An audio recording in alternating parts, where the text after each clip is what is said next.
کہ آپ کو 1.5 مہینہ پہلے کیسے پتہ چل گیا تھا کہ پی ٹی آئی کے پاس سمبل نہیں ہوگا؟ میں تو سپریم کورٹ کے جو 3 رکنی بینچ ہے ان کی ڈگنیٹی، ان کی عزت، ان کے کوئی ڈاؤٹ نہیں کرتا. سپریم کورٹ کا فیصلے پہ مجھے اعتراض ہے، لیکن ان جو جج صاحبان ہیں وہ کمال ہمارے جج صاحب قابل عزت ہے. لیکن ان دونوں صاحبان کو کیسے پتہ چل گیا تھا کہ ہم پی ٹی آئی کے پاس سمبل نہیں ہوگا؟ اور پھر فیصل وارڈر صاحب کی، اب اگر پہلی بات سچی ثابت ہوگی تو دوسری سن لیجیے. دوسری انہوں نے کہا ہے کہ بہت سارے آزاد ہوں گے، پنکھ پکھیرو ہوں گے، منڈیاں نکلیں گی. اور پھر انہوں نے کہا کہ الیکٹیبلز اور آزاد زیادہ ہوں گے، اب وہ ہوں گے. پھر انہوں نے کہا کہ تیسرا انہوں نے جو اس پہ بتایا کہ 16 مہینے کی حکومت ہوگی جو بھی ہوگی.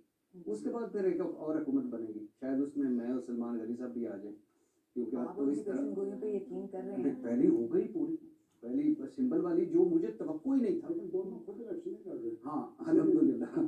تو لیکن جو پہلی توقع ہی نہیں تھی، شاید وہ اگلی حکومت کے لیے تیار بیٹھے ہو، لیکن جو پہلی توقع ہی نہیں تھی کہ یہ سمبل چلا جائے گا، وہ چلا گیا. اور اب اس کے بعد دوسرا آپ نے کہا کہ حلف نامہ، بالکل جی کوئی کون حلف نامے کوئی، یہاں ہم مجھے اللہ معاف کرے قرآن پر حلف لے کے مکر جاتے ہیں، کعبہ میں بیٹھ کے معاہدے کر کے مکر جاتے ہیں، قسمیں اٹھا کے ایک ایک مرلہ زمین پہ ہم مکر جاتے ہیں. یہ تو بڑی بات ہے، وزارت کا کیا معاملہ ہوگا. میکنزم ہو کہ پی ٹی آئی اس سارے معاملے کو جس کے خدشات ہیں روک سکے؟